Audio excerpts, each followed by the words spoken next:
अरे मैं तैयार हूं मरने के लिए। तुम मारोगे क्या? बोलो, कहां मारोगे बताओ। अरे तुम कहां मारोगे? तुम्हारी गोलियां खत्म हो जाएंगी, मैं जिंदा रहूंगा। आप चेक रिपब्लिक में निखिल गुप्ता बैठा है, लेके आओ ना उसको। कुलभूषण यादव पाकिस्तान में बैठा है, लेके आओ ना। हम सब जेल में गए, मैं कई मर्तबा जेल में गया हूं। ससुराल में इतना नहीं गया जितना जेल को जाने का मुझे मौका मिला। अरे आप अपना ही हाथ काट रहे हैं अपने आप। याद रखिए, आज आप मुस्कुरा रहे हैं, कल यहां पर बैठेंगे कोई और कर देगा काम आपके ऊपर। रेप क्या? रेप सिर्फ महिलाओं का होता है, मर्दों का रेप नहीं होता क्या? आप हंस रहे हैं, होता है, होता है। आपकी हंसी इस बात का इकरार है कि आप जानते हैं किसका हुआ है। कार्ल मार्क्स ने कहा था, sir, history repeats itself first as a tragedy, second as a farce. याद रखिए, जिंदगियां बर्बाद करने का काम आप कर रहे हैं और सबसे बड़ा इसका नुकसान होगा। ये राज्यसभा के माननीय सदस्य का नाम निकाल दीजिएगा। चेयरमैन सर, आपका बेहद शुक्रिया कि आपने इन 3 फौजदारी नए कवानीन पर बोलने का मुझे मौका दिया है। सर, मैं शुरुआत में इस शेर से आगाज करता हूं अपनी बात का कि हमको शाहों की अदालत से तवक्को तो नहीं, आप कहते हैं तो जंजीर हिला देते हैं। सर, ये 3 फौजदारी के कवानीन खुद मुजरिमाना है। ये जुर्म की रोकथाम से ज्यादा हुकूमतों के जराइम को कानूनी शक्ल देने के लिए बनाए जा रहे हैं। अब तरफे तमाशा यह है सर कि पिछले सेशन में मोदी हुकूमत ने जन विश्वास बिल 2023 को, जिसमें 183 प्रोविजंस और 43 कवानीन थे इम्प्रिजनमेंट के, उसको निकालकर फाइन में तब्दील कर दिया। उसमें ड्रग्स एंड कॉस्मेटिक्स एक्ट को भी तरमीम की गई और सजा के बजाय सबस्टैंडर्ड ड्रग्स के लिए आपने फाइन ला लिया। तो मैं ये बोलना चाहूंगा सर कि सबस्टैंडर्ड ड्रग्स के मैन्युफैक्चर के लिए आपने जेल के बजाय फाइन उसमें तब्दील कर दिया तरमीम करके। तो ये जरूरी है बोलना इस ऐवान में कि जन विश्वास के नाम पर आपने इस सबस्टैंडर्ड ड्रग्स से आवाम को खतरे में डाल दिया। अब आप डीक्रिमिनलाइजेशन की बात करते हैं, जहां पर कंपनीज को सजा देना था वहां पर आपने नहीं किया, फाइन में तब्दील कर दिया। और जो कवानीन नॉन वायलेंट क्राइम्स है, सेडेशन, डेफेमेशन, उसको आपने इस नए क्रिमिनल लॉ में ला लिया। तो सर, ये बात साफ हो गई कि जन के लिए अविश्वास, धंधे के लिए विश्वास, ये इस हुकूमत का नया मंत्रा है। और लाइटर वेन में अगर मैं कहूं तो जॉन अलिया ने कहा था कि जुर्म में हम कमी करें भी तो क्यों, तुम सजा भी तो कम नहीं करते। सर, आज सच्चाई इस देश में यह है कि सूट पहनने वाला क्राइम से जुर्म से बच जाता है, जेल से बच जाता है। एक खाकी पहनने वाला किसी को करीब से गोली मार सकता है, हथकड़ी पहने हुए मुजरिम को, उसको कुछ नहीं, जवाबदेही नहीं है। सच्चाई हमारे मुल्क में यह है कि इस ऐवान में जिन पर टेररिज्म का चार्ज है वो इस कानून पर वोट डालेंगे कि टेररिज्म क्या है, नहीं है। सर, मुझे ये कहने की इजाजत दीजिए कि अगर आज भगत सिंह को और मोहनदास करमचंद गांधी को ये 3 कवानीन बनाए जाते तो भगत सिंह और मोहनदास करमचंद गांधी कहते कि रोलट एक्ट है, ये 3 कवानीन रोलट एक्ट है। अब हुकूमत को बताना पड़ेगा कि असल मकौले पुत्र कौन है। सर, सच्चाई यह है कि इस मुल्क के गरीब, दलित, मुसलमान, आदिवासी, इनके लिए जिंदगी से बड़ी कोई सजा नहीं है। और क्या जुर्म है पता ही नहीं इनको। सर, अगर हमको रिफॉर्म करना था, इस्लाह करना था, तो हमको उन प्रोविजंस को निकालना था जो हुकूमत और पुलिस को मनमानी करने की इजाजत देती है। हमको वो प्रोविजंस को निकालना था कि जो मंत्रियों को और पुलिस को ये मौका मिल जाता है लोगों को सालों जेल में रखने का, उन पर कोई जुर्म पर साबित नहीं होता। हमको ये करना चाहिए था कि जो प्रोसिक्यूटर होता है वो फैब्रिकेटेड एविडेंस डालकर ताकतवरों को अपनी ताकत की बुनियाद पर उनको छूट दे देता है। हमने वो काम नहीं किया। आज हमारे वतन अजीज भारत में सबसे ज्यादा अंडर ट्रायल अगर कोई है जेलों में तो मुसलमान, दलित, आदिवासी हैं। सर, इनका कन्विक्शन रेट देख लीजिए आप। एनसीआरबी का डेटा है 2017 से 21 का, 20% अंडर ट्रायल मुसलमान है, 16% कन्विक्शन है और मुसलमानों की आबादी 14.2% है। प्रिवेंटिव डिटेंशन यदि जिसको इस्तेमाल किया जाता है जुडिशियल प्रोसेस को सबवर्ट करने के लिए और फेयर ट्रायल को सबवर्ट करने के लिए, आज भारत की जेलों में 30% डेटेन्यूज मुसलमान हैं। उत्तर प्रदेश में 2017 में 33% मुसलमान डेटेन्यूज थे। आज 83.9% उत्तर प्रदेश की जेलों में मुसलमान डेटेन्यूज है। सर एक और मिसाल दे रहा हूं, CSDS की रिपोर्ट है, थिंक टैंक है बहुत बड़ा, जो कहता है कि they have found substantial prejudice against Muslim the police force.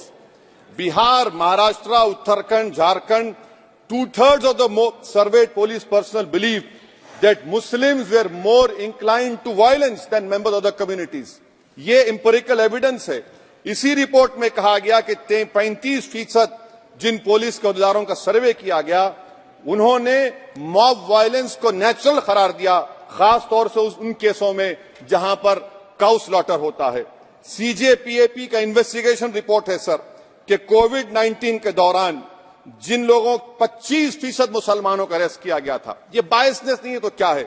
Madhya Pradesh में मुसलमान 7% के करीब हैं और 21% मुसलमानों का नाम सर FIR में डाल दिया गया था। सर प्रोजेक्ट 39 ने, नेशनल लॉ यूनिवर्सिटी ने उन लोगों का सर्वे किया जिन पर सजाए मौत दी गई। हैरत अंगेज बात यह है कि सर 76% बैकवर्ड क्लास, दलित और रिलीजियस माइनॉरिटी से ताल्लुक था। कितने दलित और STs डेथ रो पर हैं सर? महाराष्ट्र में 50%। कितने मध्य प्रदेश में है सजाए मौत के? 36% दलित और आदिवासी। कर्नाटका में 36%, बिहार में 31%, झारखंड में 30%, गुजरात में 19 लोग जो सजाए मौत के इंतजार में हैं, 15 मुसलमान हैं। केरल में 60% जो सजाए मौत के मुलजिम है रिलीजियस माइनॉरिटीज है। सर आखिर इस देश में कब तक ये चलता रहेगा कि अनस्पोकन रिजर्वेशन उन लोगों के लिए, उनके पास पूरा पॉलिटिकल पावर है, और एक अनस्पोकन रिजर्वेशन है दलित, मुसलमान, आदिवासियों के, इनको जेल में रहना पड़ता है। कि आखिर ये कैसे मुमकिन है सर कि आलाजात के जो अक्सरियती तबके के लोग हैं, उनके पास सियासी ताकत है, माशी ताकत है, सोशल ताकत है, और मुसलमान और दलित आदिवासी जेलों में पड़े रहते हैं। अरे अगर आप 3 कानून लाकर इस्लाह कर रहे हैं तो कौन सा इस्लाह है? आप तो ताकतवरों का रिफॉर्म कर रहे हैं, गरीबों को इससे क्या फायदा हो रहा है? तो जैसा अंग्रेजी में कहा गया था कि the cure is dangerous than the disease. Sir अब आप आ जाइए BNSS पर, क्लॉज 187, डिटेंशन का पीरियड देख लीजिए सर 187(3) में, यानी 15 दिन से ज्यादा आपको मुश्किल है प्रेजेंटली। अब आपने प्रोविजन दे दिया कि 90 दिन तक आप कभी भी 5 दिन का, 6 दिन का, 10 दिन का, यानी 90 दिन तक किसी को बेल नहीं मिलेगी। और हैरत अंगेज बात यह है कि UAPA के कानून में जिसको जेल में डाला जाता है UAPA में, 30 दिन के बाद एक सुपरिटेंडेंट ऑफ पुलिस को कोर्ट में एफिडेविट देना पड़ता है कि क्यों आप पुलिस कस्टडी ले रहे हैं जेल से। आपने वो भी निकाल दिया। यानी जिस किसी को भी आप इस कानून में अरेस्ट करेंगे, UAPA से ज्यादा मैं 90 दिन जेल में रहूंगा। और कौन रहेगा जेल में? मुसलमान रहेगा, दलित रहेगा, आदिवासी रहेगा, और बेल उसको नहीं मिलेगी। तो ये खुद सुन लीजिए, तो यानी कन्विक्शन नहीं होगा, ना बेल मिलेगी, क्योंकि पुलिस कस्टडी है। ये कानून में है सर, आप मुझे करेक्ट कर सकते हैं। अच्छा, DK बासु के गाइडलाइंस को आपने अडॉप्ट नहीं किया। क्लॉज 53(1), आप ये भी नहीं कह रहे कि भाई कौन उसको एग्जामिन करेगा, तो discretion of the medical practitioner. अरे आप ये पुलिस में जब जाते हैं तो पुलिस इतनी खातिर तवाज़ो करती है कि तलवों से लेकर जिस्म तक पूरे निशानात उसके जिस्म पर रहते, और आप कह रहे हैं कि मेडिकल प्रैक्टिशनर डिस्क्रेशन करेगा तो होगा। अब आप आ जाइए सर इसके ऊपर आपको बता रहा हूं सर। अब आप देखिए क्लॉज 187 तो आपके सामने जिक्र कर दिया मैं सर। अब आप देखिए क्लॉज 472 मर्सी पिटीशन, आर्टिकल 79 और 161 का कॉन्स्टिट्यूशन का हिस्सा है, और ये आप कानून लाकर कहती हैं कि उसकी तरफ से मर्सी पिटीशन डालेगा तो कन्विक्ट, लीगल है, अदर रिलेटिव। सर जो सजाए मौत काटेगा वो तो आधा पागल हो जाता है जेल में, आप थर्ड पार्टीज को मौका नहीं दे रहे। ये कौन सा इंसाफ है बताइए आपका? ये कौन सा इंसाफ है आपका? और फिर सर आप ये बताइए कि थर्ड पार्टीज को बाहर कर रहे हैं। अच्छा, कितना टाइम आप दे रहे हैं? कितना टाइम आप दे रहे हैं कि सुप्रीम कोर्ट के रिजेक्शन ऑफ SLP के बाद 30 दिन और गवर्नर के रिजेक्शन के बाद 60 दिन? ये कैसा इंसाफ होगा सर? सुप्रीम कोर्ट ने कहा कि multiple mercy petitions can be filed, आपने उसको भुला दिया। अच्छा सर, अब आप एक और बात देख लीजिए, क्लॉज 479 में ये कहती हैं कि अगर कोई डिटेंशन पीरियड अपना 1/2 ऑफ द क्राइम जो ऑफेंस का पूरा कर लिया तो उसको बेल मिलेगी। आप तो उसको और खतरनाक कर दिए हैं। आप ये कहते हैं, उसमें ये कहते हैं सर, यहां पर आपने कह दिया क्लॉज 187 में, सॉरी सर, ये डिटेंशन मल्टीपल क्लॉज 479 में अगर एक से बढ़ के ज्यादा ऑफेंस होगा या ऑफेंस होगा लाइफ इंप्रिजनमेंट का या पेंडिंग होगा तो उसको बेल नहीं मिलेगी। अरे हम तमाम तो, ऋषिकांत दुबे आप पर जब केस लगा, आपने कहा कि आपकी गाड़ी पर हमला हुआ, मैं जानता हूं, आप पर तो एक सेक्शन नहीं लगा, कई सेक्शन आप पर लगा दिए गए, तो फिर मुझे बेल नहीं मिलेगी। ये क्या कर रहे हैं आप, किस लिए कर रहे हैं आप अंदाजा भी लगा रहे, भाई आज आप वहां बैठे, कल आएंगे इंशाल्लाह, फिक्र मत करिए। पावर इटर्नल नहीं होता, ये तो कुदरत का निजाम है कि जो गंदगी करता है तो उनके लिए किसी और को मौका मिलता है, मगर आपको आना पड़ेगा एक दिन। आप ये गंदगी कर रहे हैं।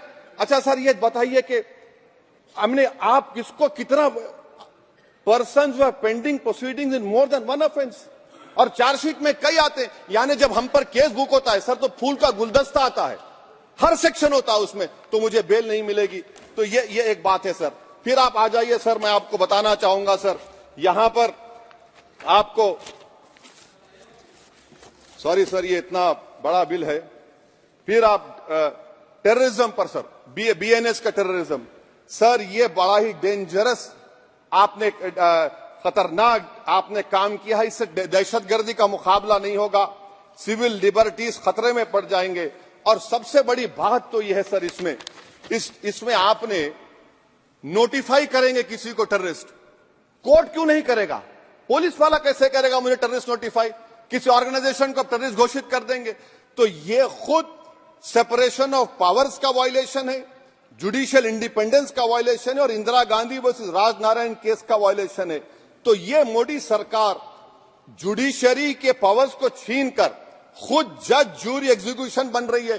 किसी शायर ने बड़ा अच्छा कहा था सर, वही कातिल, वही मुखबिर, वही मुंसिफ ठहरे। सर, मैंडेटरी वीडियो रिकॉर्डिंग आपने कहा कि जिस जगह पर इस प्लेस पर सर्च होता है वीडियो रिकॉर्डिंग की, मैं ये कहता हूं कि जब मेरा अरेस्ट होगा वीडियो रिकॉर्डिंग करिए, क्यों नहीं करते आप? जब मेरे घर पर पुलिस आती है वीडियो रिकॉर्डिंग करिए, जो मैं पुलिस को देता हूं उसकी वीडियो रिकॉर्डिंग करिए, विटनेस स्टेटमेंट होगा क्लॉज 183 में, उसका वीडियो रिकॉर्डिंग करिए। क्यों नहीं आप पैसे देते कि हर पुलिस वाले के जिस्म पर एक वीडियो रिकॉर्डर हो और एक्यूज को मिलना चाहिए? आप नहीं मिलता एक्यूज को। हाँ, आपको नहीं है, मैं जानता हूं। क्लॉज 250 और 262 सर इनकंसिस्टेंट है। तो क्लॉज 250 में 60 डे टाइम लिमिट है डिस्चार्ज के लिए। अगर एक्यूज को कागज नहीं मिलता है, हम सब जेल में गए, मैं कई मर्तबा जेल में गया हूं, ससुराल में इतना नहीं गया जितना जेल को जाने का मुझे मौका मिला, चाहे कांग्रेस की, तेलुगु देशम की हुकूमत रही है। ससुराल कहते हैं कुछ लोग। क्लॉज 262 है, क्लॉज 262 में डिस्चार्ज एप्लीकेशन है, वो फ्रेमिंग ऑफ चार्जेस के बाद डाल सकते हैं। ये it defeats the purpose. What is the discharge application which is to prevent police from using delay tactics? Discharge always precedes paying of charges. आप मैं उस वक्त तक डिस्चार्ज नहीं डाल सकता जब तक कि वो नहीं होगा। अच्छा, क्लॉज 251 263 देखिए sir, time limits for framing of charges in cases of session trials 60 days of first hearing charges, warrant charges should be 90 days। मगर आपने क्या किया, होशियारी देखिए, बर्बाद करने का कहानी। 193(9) डाल दिया आपने, Can it prescribe a 90-day time limit for further investigation? For further investigation, what will happen when supplementary charge sheet are put? Will the accused be acquitted? क्या मुझे छोड़ देंगे आप? क्या कोई time like this is a dead letter? यानी आप तो पूरे का पूरा सिविल राइट्स, लिबर्टीज बोलिए सब छीन ले रहे। अच्छा सर, इसमें आपने लिंचिंग का एक कानून बनाया बीएनएस में, सेक्ट क्लॉज 103 में। अब आप इसमें देखिए सर, लिंचिंग कब हो सकता है? जब आप ये बताएंगे कि ये पर्सनल बिलीफ पर मारा गया, किसी को जेंडर पर मारा गया, कास्ट पर मारा गया। सर, आप तो एक्यूज को तो मौका दे रहे हैं छोड़ने के लिए, आप तो एक्यूज को मौका दे रहे हैं। अच्छा, पर्सनल बिलीफ में रिलीजन क्यों नहीं लिखते भैया आप? इन तीनों कानून में रिलीजन इस्तेमाल किया गया।